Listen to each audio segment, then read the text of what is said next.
Okay, guys and gals, so you're looking to buy a car. This will be part one. With the car cold, you're going to bring a little kit with you. You're going to bring this with you. You're going to put this in, taking off the top of the radiator reservoir. Squeeze it. It'll fill up as long as there's adequate coolant in it. You can see what it's reading. That is good. You don't want it to be any lower. If it's lower, that means you're going to need to change out, or usually changing out the coolant will work, because if it's full, you cannot add adequate new coolant. So part of the equation with the coolant is, if it's low, you want to make sure that it's not being burned off. So when you do start the vehicle, you want to make sure there's no white coming out of the tailpipe. When you take off the valve cover cap, right here, valve fill, it's okay to have some white on the inside of this. If it's excessive, that can definitely be a problem, possibly meaning there's water in the oil. Pull the dipstick. See if there is water or foam on the dipstick. Note the color. Note if it's full or not. This, to me, looks fair. If it's pitch black, I would inquire about when is the oil changed. For conventional oil, every 3,000. For synthetic, you're going to want it to be every 5.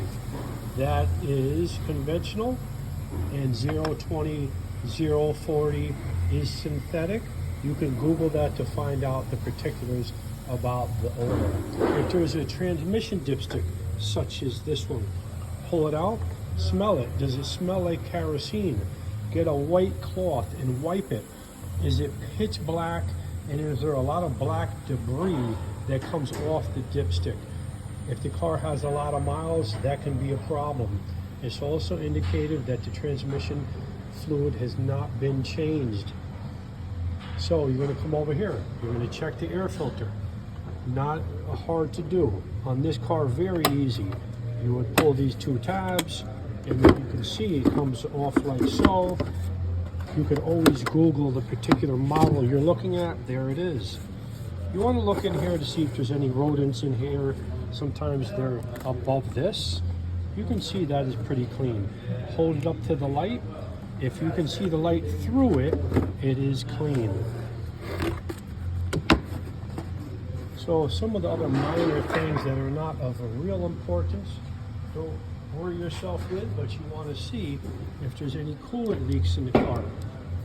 With the engine off, you could take off the radiator cap. You can start the car and see if there's excessive bubbling going on, which means, or definitely indicative, that there is a leak somewhere in there. You're going to check the engine to see if there's any leaks. You're going to look around the valve covers. Here's the valve cover. You're going to look down each side of the motor. You're going to look for mice. You're going to look for frayed wires. Take your time with this. Get yourself a strong flashlight. This is a really good flashlight. Look everywhere. You want to make sure that you're not buying a car that has an oil leak. And you're definitely going to want to put the car in the air, because often they have belly pans and you cannot see the motor correctly. If I'm buying this from a dealership, I would ask for the belly pans to be removed so I can have a real good look to see what is going on. You're going to look at the belts. Make sure they are not frayed. So I'm going to do a part 2. As I noted, this is a part 1. What I would do is I would take the car for a ride.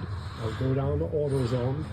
AutoZone will put a scan tool on the car to tell you if there's any stored codes, which could mean a real problem with your vehicle. They also will check your battery and your alternator to make sure it's charging correctly. If you like me, give me a thumbs up and subscribe.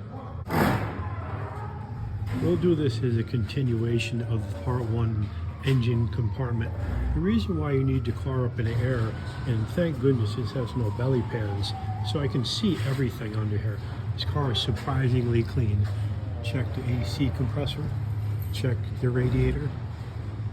You see the radiator? Okay, so look, the radiator is behind the front bumper. Okay, here's the transmission on the right side of the car if I'm facing it. Check all around it. There's no leaks. This car has a power steering rack. You can see it up here. It doesn't really matter whether it has a rack or not. I just want you to check for leaks. Here's the oil pan. I'm checking. There's no leaks on the car. And as I mentioned, if the belly pads were here, some cars you can't see the engine at all.